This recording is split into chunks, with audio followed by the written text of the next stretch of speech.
বাবা, তুমি তো মাকে সাথে করে নিয়ে আসলেও পারতে। তুই দেখছিস না আমি বাজার থেকে আসছি। যদি বাসা থেকে আসতাম তাহলে হয়তো তোর মাকে নিয়ে আসা যেত, কিন্তু সেটা হলে তো বাজারটা নিয়ে আসা হতো না তোর জন্য। হ্যাঁ, বাজারটা এনে অবশ্য আমার ভালোই হয়েছে।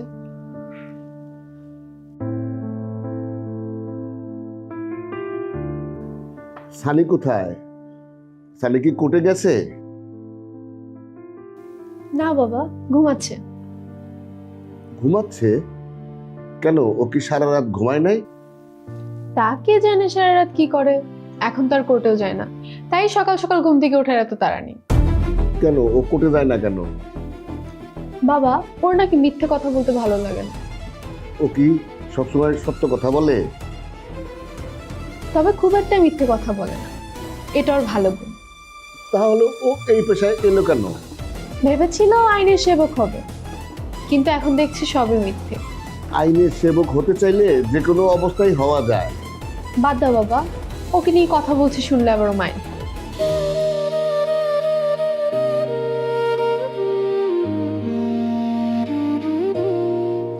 কি ব্যাপার বাবা, তুমি এখনো সিগারেট খাও?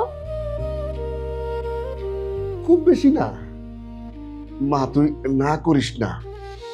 বাড়িতে তোর মায়ের যন্ত্রণায় সিগারেটটা খাওয়া যায় না।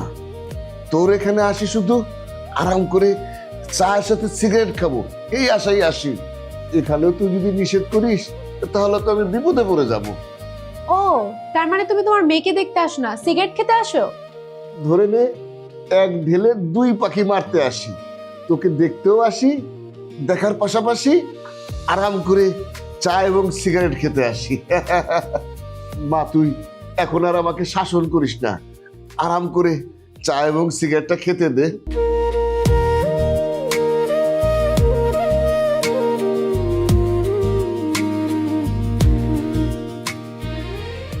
আচ্ছা এখন বল, তোর শাশুড়ির কি অবস্থা?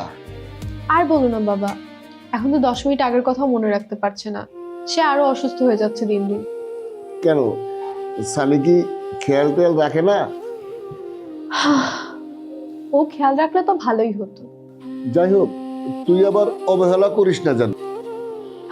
না বাবা, আমার শাশুড়ি অসুস্থ হলেও সে তো আমাকে মায়ের মতো খেয়াল করেন এবং করতেন। সো তার প্রতি ভালোবাসা আমার কখনোই কমবে না। সেই তো আমাকে সংসার চিনিয়েছে, সংসারের প্রতি ভালোবাসা শিখিয়েছে। আসলেই মা, তোর শাশুড়ি কিন্তু একজন ভালো মানুষ। তা বলেছ। আচ্ছা মা, আমি তাহলে আজকে আসি। সে কি বাবা, তুমি দুপুরে খেয়ে যাবে না? না রে মা, আমার জন্য তোর মা অপেক্ষা করবে। ঠিক আছে বাবা, সাবধানে যেও। আচ্ছা মা, তুই ভালো থাকিস। আচ্ছা মা।